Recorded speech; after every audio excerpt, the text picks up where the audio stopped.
What's going on, guys? It's Nick here, back with another video. We've got the NFL playoffs starting this weekend, so I thought it'd be fun, make a video going over how I would attack these underdog playoff contests. I've had a lot of success over the years in these contests since most people don't really put any thought into their lineup. They just try and draft all the best players. That can honestly work out as a strategy, just trying to draft the best players possible in a season-long contest, but you're drawing dead if you do that in a playoff contest. So I'll go over my takes there, and then over the next couple of weeks, we'll walk through my redraft teams, how I did in best ball, and then we'll go over all of my must-draft players just to see if we can draw any takeaways from this last season, things we got right, things we got wrong. Are there any commonalities between the ones we got right and the ones we got wrong? I just see what we can learn from the season. Also, you can sign up right now for access to my site for 2025, 25% off. I do this every single year. It is the only time I do it throughout the year, so it is not going to go on sale in the spring, summer, fall. That is not going to happen every single year from January 1st through the Super Bowl. We're going to have a discount, 25% off this year. That means using promo code FFA, signing up to the site now, you're going to get all in for the same price as the draft package. Already the best deal in the industry, so getting it 25% off, pretty much a cheat code. All right, so how does playoff best ball work?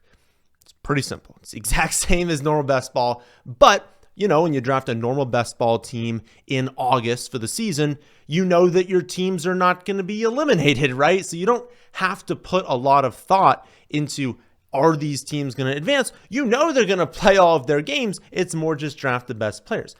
You don't know that in the playoffs. Even if you drafted a player on Buffalo could lose in the first week. And then your Buffalo players, even if you advance, well, they're not advancing with you. So you're going to be taking zeros at those spots. So it just takes a little bit more strategy to be good at this. So obviously there's an incentive to draft players on teams you think are going to advance. But the reality is everyone is trying to do that. And so the teams that are more likely to keep advancing are higher by ADP.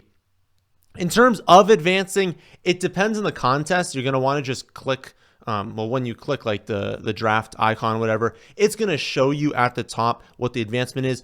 It's all 6 teams. So you're going to enter into a 6-team draft, not a 12-team draft. So there's only 5 other people you have to beat. And you either have to get first or second place. Again, depends on the one. I think the gauntlet, you have to either be first or second, but like the mitten, they're like $5 one. You have to get first place out of 6. So again, just look at that. That does matter. If you have to get first place, then you can't afford to be as aggressive going after teams like Kansas City, the Lions, because, well, now you're taking on zeros on your roster and you have to beat all 5 people. If you only have to be top 2 to advance, now you can be a little bit more risky because you don't have to be the number 1 scoring team. You only have to be second out of 6. So understanding that is pretty important. But understanding just that simple fact is important as well, that you can't draft a bad team. This is not a playoff long contest. If that was the case, you know, players on Kansas City, players on Detroit, they'd be amazing picks because they are more likely to advance. You have to win every week. So after that first week, whether it's first or second place, you're going to have to get first place every week after that. So you have to understand that those teams that are not playing this week, they're not going to get you points. They're not going to help you advance. A bigger mistake I see people do, though, isn't that they're just drafting a million players in the Lions and accidentally don't advance anything. It's that they try and build like a super team for the first week that has a really good chance of advancing. They're like, well, anything can happen after that. But if you load up on a bunch of teams that are very unlikely to advance, sure, some of them might end up advancing in that first week. But as you keep moving on, you get to round 2, round 3, Super Bowl, you're not going to have anyone left. You need to be drafting for first place. That is the best advice I can possibly give, is draft with the Super Bowl in mind, because it's really just not good enough to say, I'm going to draft a good team. I know I'm not going to win it once we get to that final week, but if I can get to that final week, I can get a decent payout. Not really. Most of the money is in that final week, and you need to be advancing an extraordinarily high rate. Like, you'd need to be advancing like 75% of your teams if you're not taking that final week into account, because again, all of the money is in that final week. So do not do that. Do not try and draft a really good team. There's no chance at the end. You have to be thinking about first place. And that basically means stacking a team that you think can make the Super Bowl, and either playing it risky and doing like a full stack of a team on the opposite side, so one from the AFC, one from the NFC, and just full stack 2 teams there, or doing a bunch of mini stacks from the other conference. That way you do have multiple outs. You won't be as powerful as a team that maybe did a full stack, but realistically, there's going to be a lot of outcomes where not many teams do have that full stack. It's pretty difficult to actually hit on both of the teams and do a full stack on both the teams that make it to the Super Bowl. So while you'll be trailing those teams, there won't be a ton of them. And if you still draft, kind of the best players on a number of different duo teams, you just have a better chance of actually getting to that point, and you'll still have a good roster at that point. I will say the best playoff roster I ever made was back in 2022 when we had the Rams beat the Bengals in the Super Bowl. I did make a lineup that full stacked the Rams and the Bengals when no one thought really either one of those 2 teams would make it to the Super Bowl. So when that team made it to the final round, I had literally everyone. Like, there was just no one that could have a really good game that I didn't have on the roster. And so obviously, no matter what happened, the team was going to make it really far, and it was going to place really highly in that contest. Again, you don't need to do this, but it's something to consider, that if you start off with a team that you don't really like very much, understand that it's not a lock that we're going to see like Buffalo and Detroit, a lock that we're going to see like the Eagles play the Chiefs. Like, it's likely that we see some of these teams in the Super Bowl, but it's not a lock to happen. So you can go off the wall, kind of full stack up some of these lower end teams because their ADPs are going to be a lot lower. And then if that happens to be what advances, not only did they probably advance because they played really well, which helps your roster, but not many teams will have full stacked those teams. So something to consider. Another thing you got to consider is the structure of these rosters. So in this sort of contest, you don't have to start as many players because there's not as many teams, and so they're not going to force you to start a billion guys. You have to start 1 quarterback, 1 running back, not 2, 1 running back, 2 wide receivers, and 1 flex. Plus you have 10 picks, so that means you've got 5 players starting, 5 on your bench.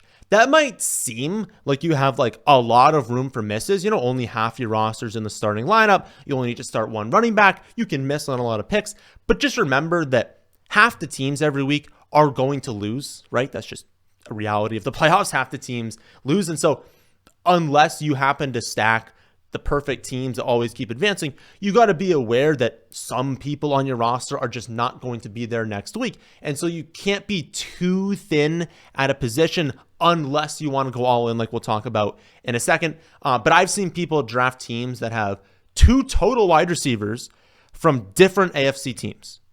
And that doesn't make any sense, because even if you magically make it to the Super Bowl, you're not going to, but even if you magically make it that far, you literally only have 2 wide receivers, and you had 2 different teams in the AFC.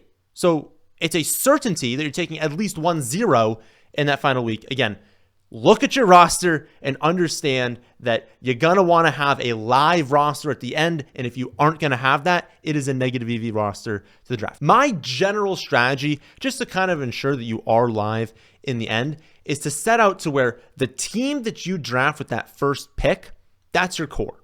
That is the team that you're assuming makes it to the Super Bowl. That is the team that you're trying to stack a number of players on. So if you draft Josh Allen with the first pick, stack up the Bills. If you draft Lamar Jackson, Derrick Henry, stack up Baltimore. If you draft Jalen Hurts, you draft Saquon, you draft AJ Brown, stack up the Eagles. Goff, St. Brown, Gibbs, stack up the Lions. You understand where this is kind of going here. Those are basically the only players you'd even consider in the first round. So if you start off with one of them, that's your core. That's what you've invested in.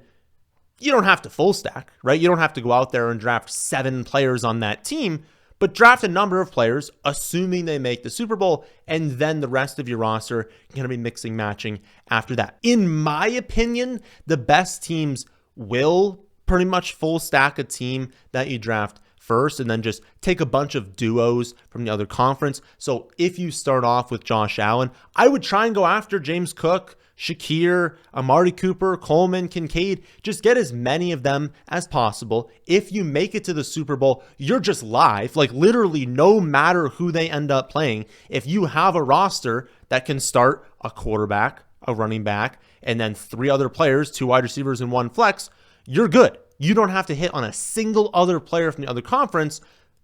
You're just live in that last week. Now, they're probably not going to win. So you do want to be stacking duos, but you can go after Puka and Kyron. You can go after Addison and Aaron Jones. You can go after Jacobs, Reed, Dobbs. You can go after Bucky Irving and Mike Evans. Like you can just go after duos. That way, kind of you can draft multiple of those. No matter which one of those teams makes it, you've got someone on the other side. Just gives you a little bit more upside in the end. Another thing I do is that if you end up drafting Josh Allen, Lamar Jackson, Jalen Hurts, one of those guys in the first round, I would only take them. I would not take another quarterback.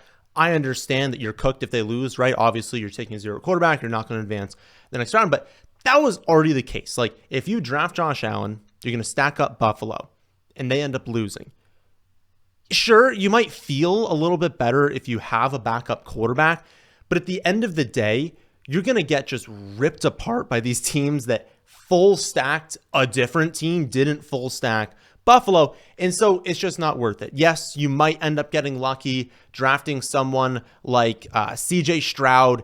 He ends up advancing. Now you're taking points at quarterback. But again, you probably full stacked Buffalo. You've lost so many players that you're not going to win anyways. So when you draft Allen, Hurts, Lamar, and you full stack up those teams, you got to just assume that's a roster where they're making the Super Bowl. And under that assumption, don't take another quarterback. You need those other roster spots for other players. Again, assume that whatever team you choose to stack up makes the Super Bowl and fully lean into that. Here's one team I'll show kind of on the screen that I drafted that kind of takes this to the extreme. I only have Lamar at quarterback. I only have Derrick Henry and Justice Hill at running back. I have a Baltimore stack of Mark Andrews, Bateman, likely for that wide receiver tight end spot.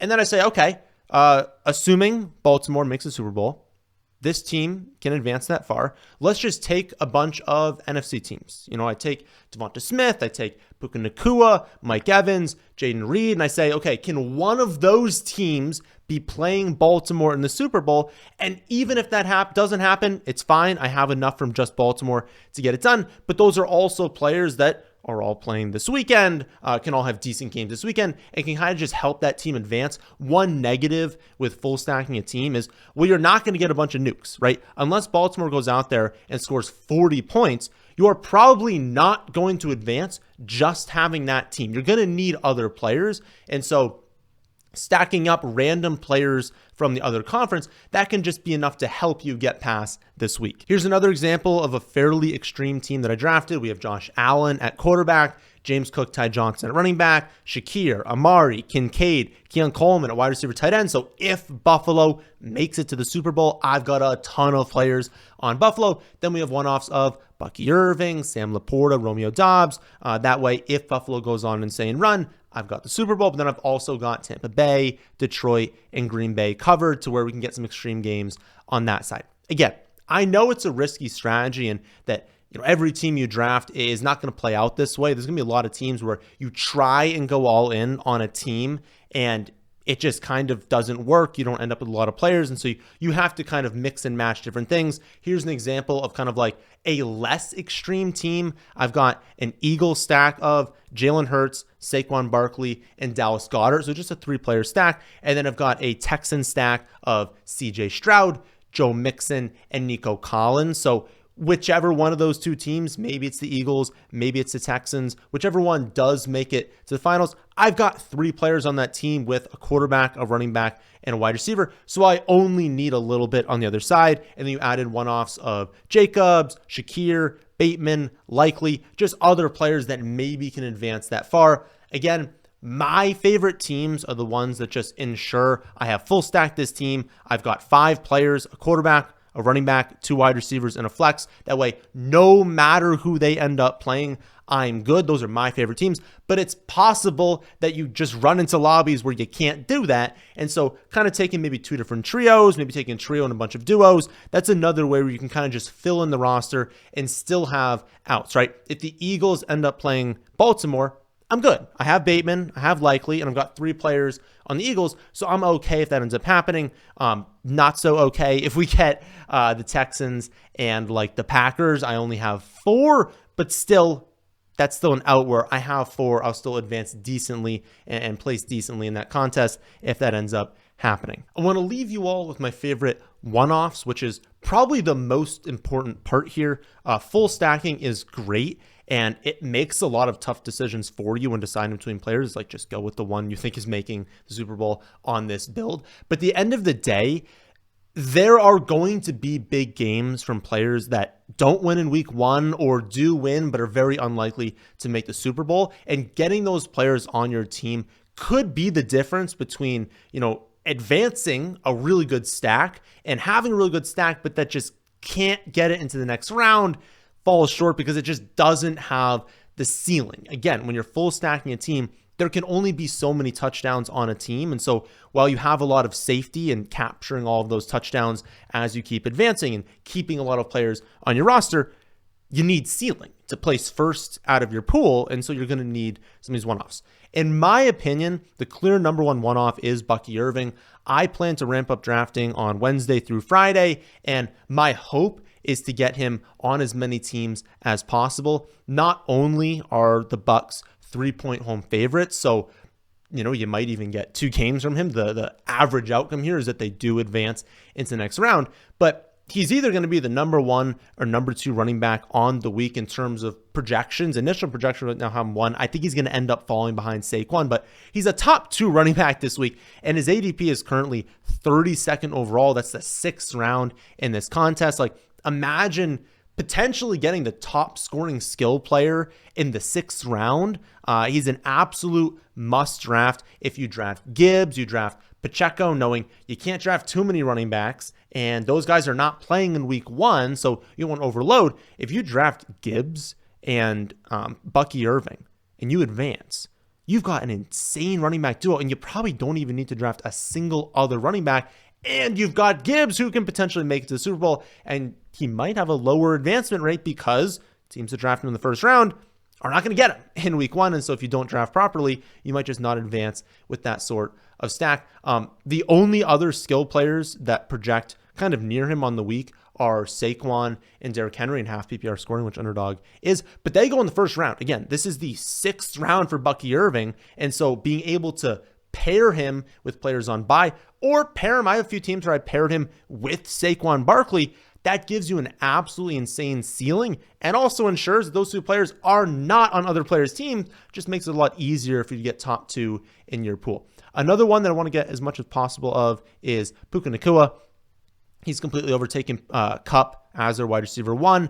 They're also only 1.5 point home underdogs against the Vikings. Right now, he's my 4th highest projected skill player on the week. He could definitely advance. Again, they're only 1.5 point home underdogs. Comes off the board, pick 21, so a little bit earlier than Bucky, but that's still the mid 4th round. You can get Puka and Bucky on a ton of teams, and then you've got an amazing shot of advancing past round 1. And again, Bucky's a favorite, and Puka's only a 1.5 point underdog. Like, both of these 2 teams could advance. So not only do you have an amazing chance of advancing, you might get them next week as well. And you can draft them with Kansas City players, with Detroit players, increase your upside from there. So I think both those 2 are just really, really strong picks. Both guys that can project for 16 plus half PPR points per game for potentially 2 weeks. That's a lot of upside. And then one final one is Dave Montgomery. He's going at pick 34 right now, but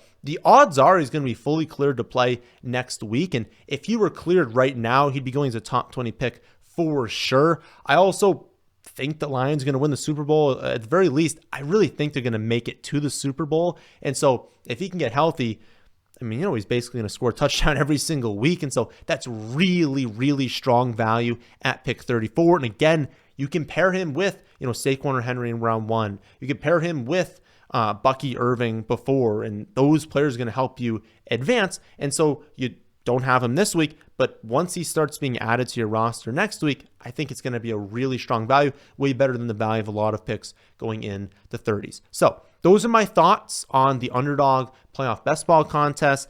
These are a lot of fun to draft. Also gives us an opportunity to keep playing fantasy before what's going to be a 7-month stretch before week 1. So if you're not signed up yet for Underdog, now is a great time. You can use promo code FFA when signing up. They're going to give you a deposit bonus up to $1,000 plus a free pick in the Pick'em lobby if you want to do some of those during wildcard weekend. So good luck to everyone in your drafts for this weekend.